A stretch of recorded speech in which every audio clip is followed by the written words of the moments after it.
గత ప్రభుత్వం చేసిన పనులకు కాంగ్రెస్ నేతలు ఏదో ఒక విధంగా వంకలు పెట్టి అడ్డుకునేందుకు కుట్ర చేస్తున్నారని మాజీ ప్రభుత్వ చీఫ్ విప్ వినయ్ భాస్కర్ అన్నారు. బాలసముద్రంలోని బీఆర్ఎస్ పార్టీ కార్యాలయంలో మాజీ ఎమ్మెల్యేలు చల్ల ధర్మారెడ్డి, పెద్ది సుదర్శన్ రెడ్డితో కలిసి మీడియా సమావేశం నిర్వహించారు. గత ప్రభుత్వంలో చేసిన పనులకు నేటి కాంగ్రెస్ ప్రభుత్వం శంకుస్థాపనలు చేస్తున్నారని విమర్శించారు. ముఖ్యమంత్రి రేవంత్ రెడ్డి ప్రైవేట్ ఆసుపత్రి ప్రారంభోత్సవంకు రావడం సంతోషకరమని తెలిపారు. మొదటిసారిగా ముఖ్యమంత్రి హోదాలో వచ్చిన రేవంత్ రెడ్డి వరంగల్ జిల్లాకు నిధులు కేటాయించకపోవడం బాధాకరమని తెలిపారు.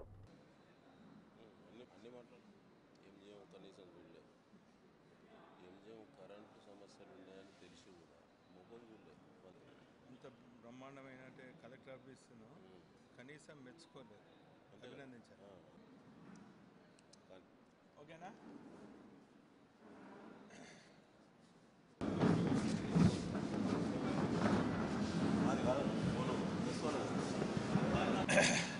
నిన్న ఈ చారిత్రాత్మక నగరానికి గౌరవ ముఖ్యమంత్రి రేవంత్ రెడ్డి గారు రావటం జరిగింది. చాలా సంతోషం.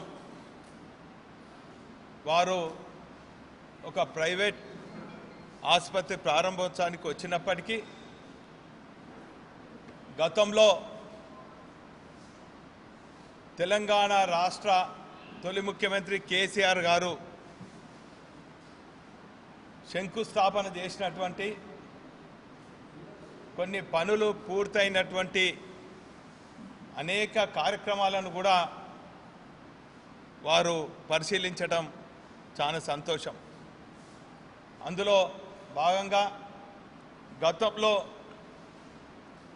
వరంగల్కే కాదు తెలంగాణ రాష్ట్రానికి గుండెకాయ లాంటి ఆజంజాయ్ మిల్స్ ప్రత్యక్షంగా 10,000 మందికి, పరోక్షంగా 20,000 మందికి ఉద్యోగ ఉపాధి కల్పిస్తున్న ఆజంజాయ్ మిల్స్ గతంలో కాంగ్రెస్ ప్రభుత్వం దాన్ని మూసేస్తే తెలుగుదేశం ప్రభుత్వం సమైక్య రాష్ట్రంలో మిషనరీ కూడా అమ్ముకోవడం జరిగింది.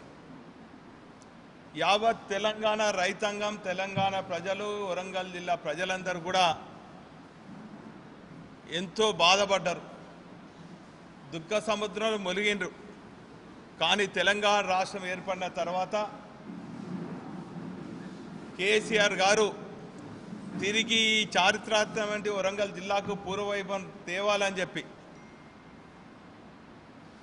దేశంలో అంతర్జాతీయంగా దేశంలో ఉన్నటువంటి టెక్స్టైల్ పార్క్స్కే కాదు అంతర్జాతీయంగా గుర్తింపు ఉన్నటువంటి అనేక టెక్స్టైల్ పార్కులను కూడా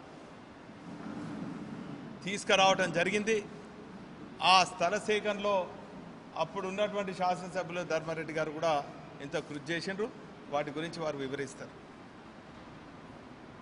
ఇదే కాకుండా భారత రాజ్యాంగంలో పొందుపరిచినటువంటి 2 ప్రాథమిక హక్కులైనటువంటి విద్య, వైద్యం పైన